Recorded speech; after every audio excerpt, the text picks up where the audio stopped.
Objectif Élysée, la suite. On est ravis d'accueillir sur ce plateau Jacques Cheminade. Merci, je suis ravi d'être là. D'être avec nous. C'est votre troisième candidature à l'Élysée, à la tête de ce parti Solidarité et Progrès.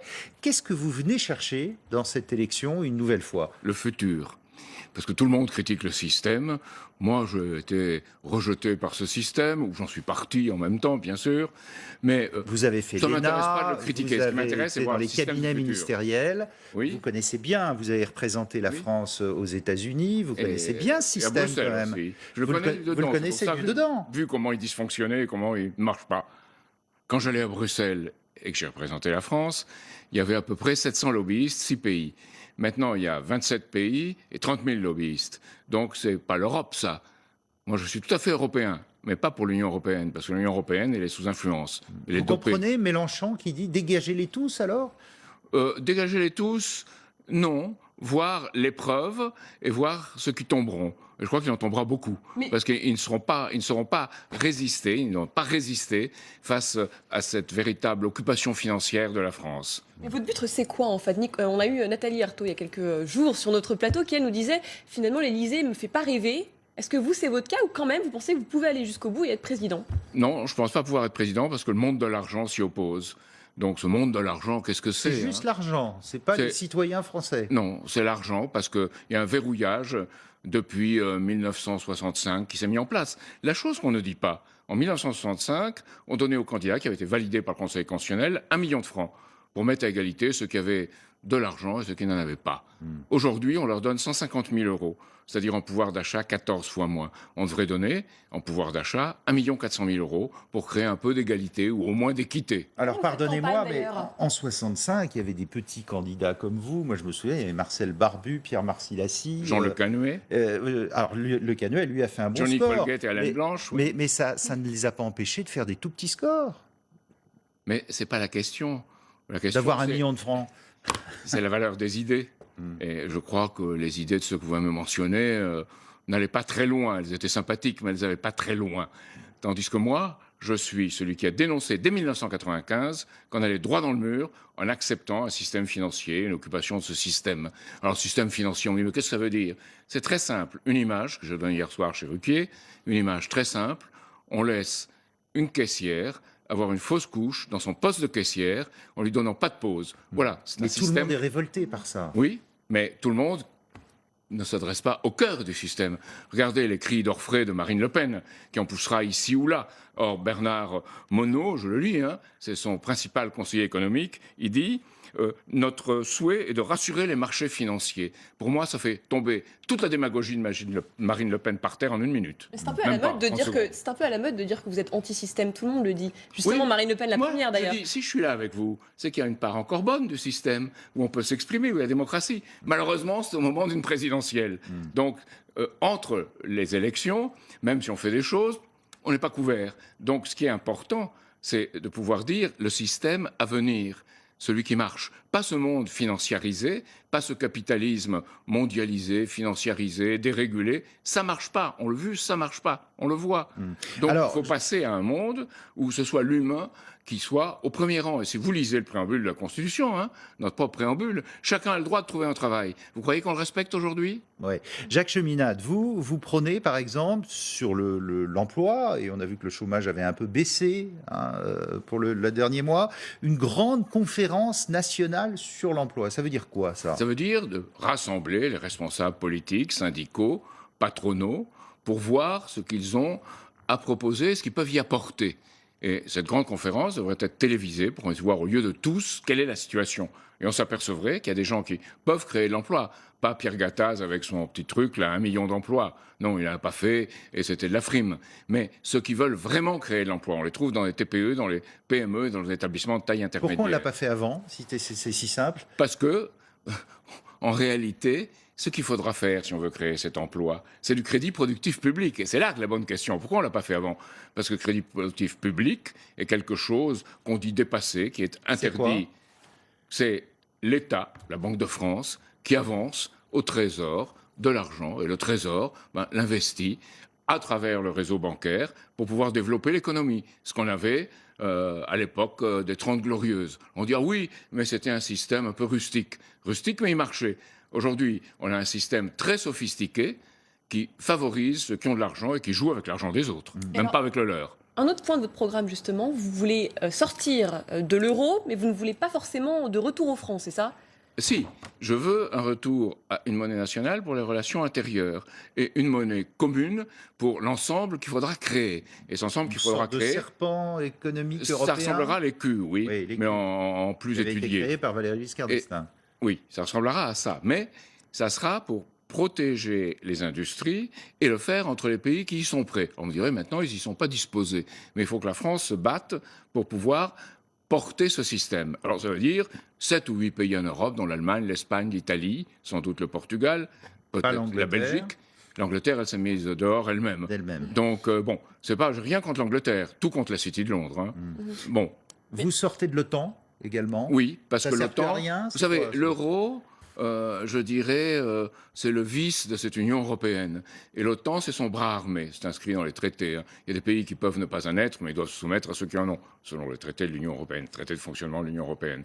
Donc, aujourd'hui, si on veut vraiment retrouver son indépendance nationale, il faut faire comme De Gaulle, qui disait, moi, je suis européen, mais je suis pour une véritable Europe.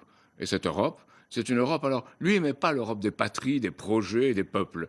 Il disait, c'est l'Europe des avancées entre États souverains.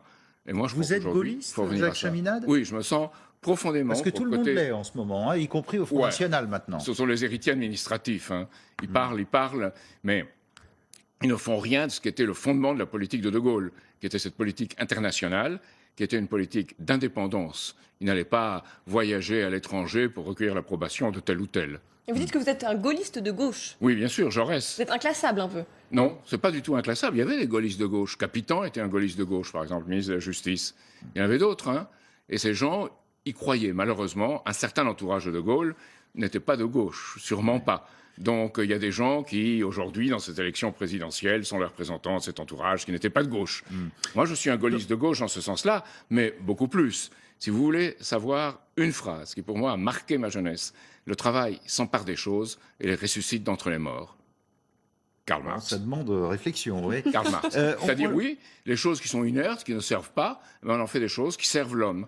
C'est pour ça que je suis, du point de vue du futur et du point de vue des découvertes qu'on peut faire vers le On a futur. vu également votre programme, augmentation de 20% du salaire des enseignants. Ah oui, ça c'est absolument nécessaire. On est très en dessous du niveau européen. On ne peut pas le faire tout de suite comme ça, mais il faut le faire progressivement et rapidement, dans les 2 ans. Et c'est budgété, Oui, ça? comment Parce que ça financer va. Ah, tout le monde se demande, est-ce que vous Pardonnez-nous. chiffrez Bah, c'est Est-ce que important vous quand chiffrez même, c'est important. Non, non, Ah bon parce que non, Mais ça dans l'est ce cas, on pas. peut dire Contrairement à ce n'importe qu'on quoi, raconte les gens, ça l'est pas. Non, c'est vous qui ne Parce que connaissez tout pas le monde- l'économie. mais tout le monde est pour L'économie, ça. c'est pas acheter bon marché, vendre cher, faire un bénéfice, faire la somme des bénéfices, etc. Des valeurs ajoutées, il faudrait dire.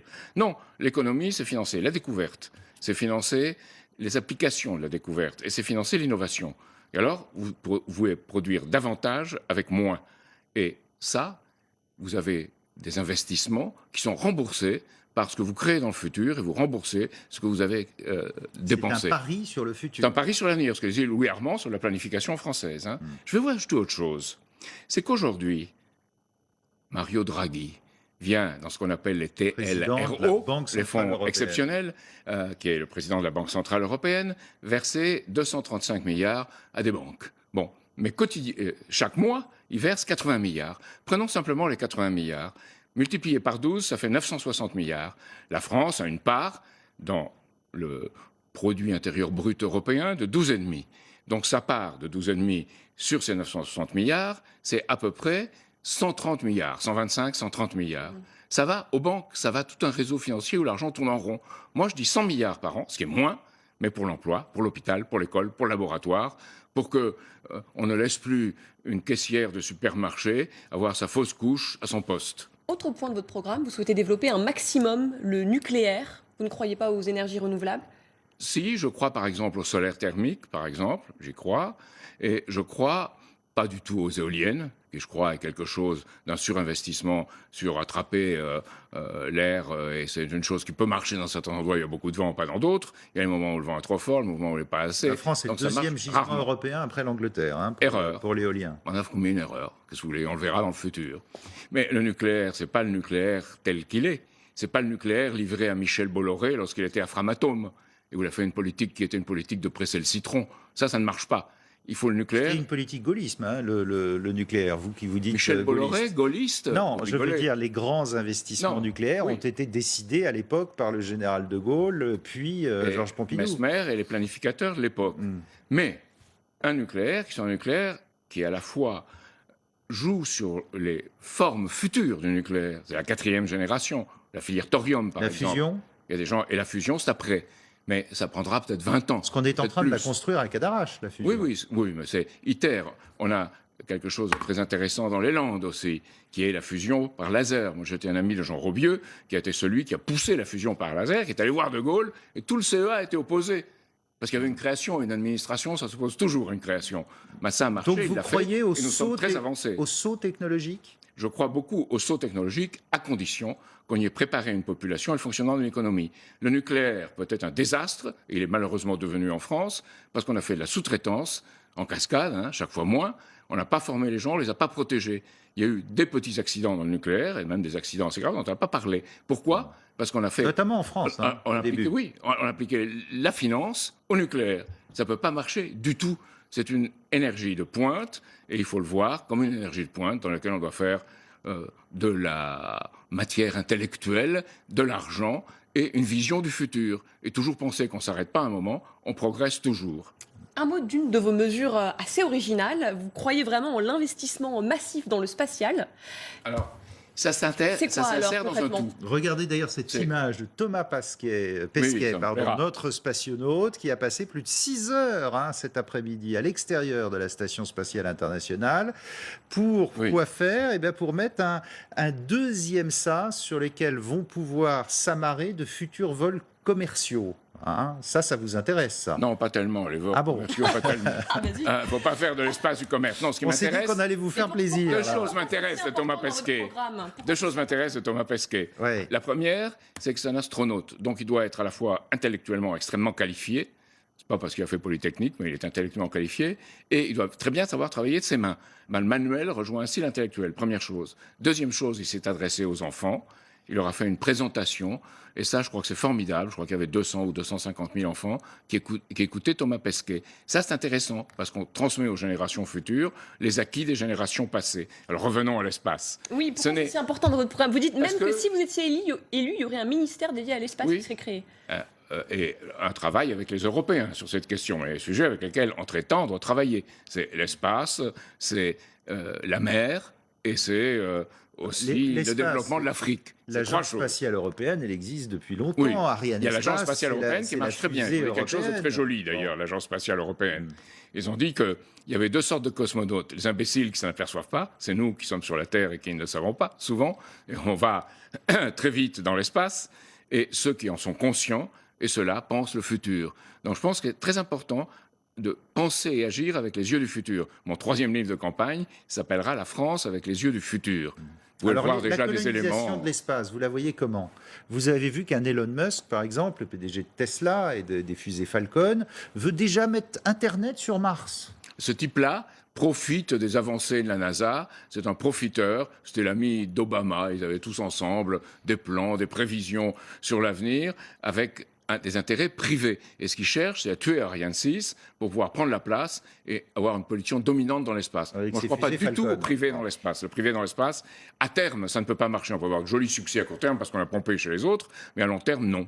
Mais est-ce qu'on n'est pas un petit peu loin des préoccupations des Français quand même avec Non, on en est très près, parce que les Français s'intéressent de plus en plus. Les jeunes ont vu un certain nombre de films, ils voient des choses sur leurs ordinateurs, et ils se disent, si c'est rationnel, ça pourrait être intéressant. Si c'est un rêve et une illusion, ça l'est pas.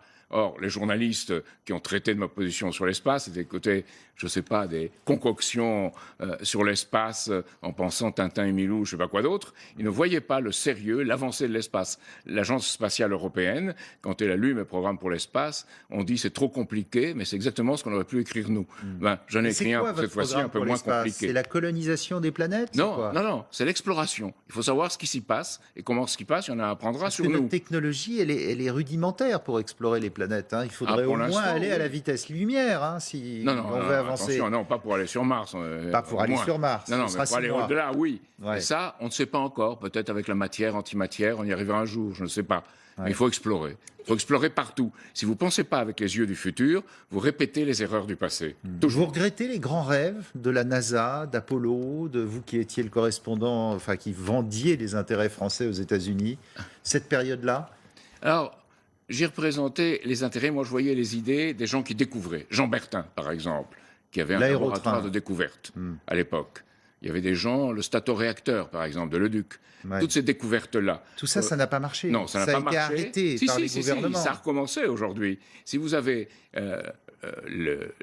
l'impulsion de la découverte de Bertin, on la trouve en Chine, entre Shandong et Shanghai, entre aéroports. L'IMEV, le train, les Japonais y pensent. Magnétique, ça n'a rien à voir avec l'aérotrain de Bertin, qui est un réacteur d'avion sur un train. Non, là vous vous trompez complètement. Il a mis un réacteur d'avion pour prouver que ça marchait. Il a probablement fait une erreur. Pour faire un coussin d'air sur un rail en béton. Un coussin d'air avec un moteur linéaire. Ça aurait parfaitement marché. Et les Américains, chez Rohr, quand j'y étais, l'ont pas compris non plus. Donc quand on fait quelque chose vers l'avenir, on ne peut pas y adopter des choses du passé. On ne peut pas confier le couvercle ou la cuve de Flamanville à Framatome avec Michel Bolloré, puis avec Lauvergeon. Ça s'appelle Areva maintenant. Tout à fait, oui, du passé. Hein? Ça s'appelle Areva. Ouais. En 2012, Areva a été géré de façon vraiment tout à fait contraire. C'est ce qui me fait peur des fois dans le nucléaire. C'est que la formation des gens et la vision des gens ne correspondent pas au sérieux et à l'esprit de responsabilité qu'on veut avoir pour l'avenir. Et en 2012 déjà, vous aviez cette idée d'investissement spatial et ça a été chiffré à 500 milliards de dollars. Là encore, d'un point de vue budgétaire, ça semble plutôt cher. Ah mais ça, c'est un investissement, c'est pas nous seuls, hein. C'est pas nous autres seuls. Et c'est un investissement qui doit permettre la paix par le développement mutuel. Les retombées ont été extrêmes. On calcule que dans le programme de la NASA, les retombées dans l'économie américaine ont été à peu près, selon certains, d'1 à 14, c'est les optimistes, et les pessimistes disent d'1 à 9, 1 à 10. Donc il y a ces retombées. On ne serait probablement pas là en train de se parler s'il n'y avait pas eu de politique spatiale. Oui, ça a permis de découvrir beaucoup de choses. Beaucoup de choses. Quand vous voyez cette image d'une Marine Le Pen aujourd'hui qui était au Kremlin à côté de Vladimir Poutine, parlez-nous. Comment est-ce que vous voyez les relations internationales? Il faut renouer avec la Russie, il faut dialoguer avec Trump, il faut aller beaucoup plus loin. Moi, je pense qu'il faut dialoguer avec tout le monde, comme le général de Gaulle, qui avait même reconnu Mao Tse-tung. Il n'aimait pas particulièrement Mao Tse-tung, mais il avait reconnu que c'était la Chine. Bon, Poutine, je pense, est quelqu'un qui gère très bien, et les Russes le reconnaissent, la Russie. S'il dit, il ne doit pas se mêler de nos affaires. Il ne doit pas se mêler de nos affaires en période présidentielle. Donc voilà ce que j'ai à dire sur cela. Et on ne doit pas essayer de le faire mêler de son affaire. Ça, c'est pire. Donald Trump, oui. Ça vous fait peur ou pas? Trump Vous savez, Hillary Clinton me faisait peur parce qu'elle avait une politique néoconservatrice entourée de gens de Goldman Sachs. Voilà que les gens de Goldman Sachs sont rentrés aussi dans l'administration Trump. Donc c'est Goldman Sachs qui me fait peur, et pas en tant que tel, Goldman Sachs, en tant que représentant de ce groupe de Wall Street, pour qui le profit financier dépasse toujours l'homme. Il y a eu, en 1944, un texte qui a été signé à Philadelphie, créant l'Organisation internationale du travail. Il disait « Le travail n'est pas une marchandise », c'est dit en toutes lettres, et le financier doit passer toujours après l'humain. L'humain, c'est la priorité. Aujourd'hui, on a violé complètement cette règle, on l'avait signée, on l'avait négociée, on l'avait ratifiée, et on le viole, comme le préambule de nos constitutions d'ailleurs. Je trouve que c'est très grave. Jacques Cheminade, reste qu'on va voir les sondages, vous n'êtes pratiquement même pas pris en compte dans les derniers sondages. En 2012, vous avez fait 0,25%, en 95, 0,28%. Qu'est-ce que vous cherchez et qui vous Je dirais, finance? on verra bien. Ouais. On verra bien. Et là, vous allez repartir plus pour chercher 500 mieux signatures pour dans 5 ans ou non, pas? C'est la dernière. C'est la dernière. Parce que c'est un travail à plein temps pour vous. Je suis entouré de beaucoup de jeunes qui piaffent et qui se disent, qui ont très bien entamé un dialogue avec les maires depuis longtemps et qui, eux, disent un jour, on sera là. Et je crois que je me sens un peu je ne suis pas d'accord avec toutes ces idées, mais je vois un peu comme Bernie Sanders, qui était entouré de jeunes lorsqu'il a présenté sa candidature. Vous connaissez votre successeur? Oui, j'en connais 1 ou 2 ou 3. Donc Dans non, votre entourage? ça sera à eux de le décider, c'est pas à moi. Moi, je ne suis pas quelqu'un de totalitaire qui va décider, ça sera un tel ou un tel. C'est à eux de se réunir et de dire lequel conviendra. Alors, j'irai plus loin sur cette question. Je pense que c'est le problème des hommes politiques français, tous, y compris un peu De Gaulle et un peu Mitterrand, qui étaient les deux qui étaient un peu différents. Ils ont une culture littéraire, ils ont une culture historique, peu de culture scientifique. Giscard d'Estaing l'avait, mais ça l'a mené au renifleur. Peu de culture scientifique, peu de culture philosophique et pas de culture artistique. Moi, je pense que la culture, c'est fondamental, et je porterai même le budget sur la culture à 2%, avec les moyens que je tirerai de cette politique nouvelle d'investissement qui créera les conditions de son remboursement dans ce qu'on fera pour les générations futures. Merci beaucoup, Jacques Merci Cheminade, à d'avoir vous. été en direct avec nous sur LCI. Restez avec nous, l'information continue.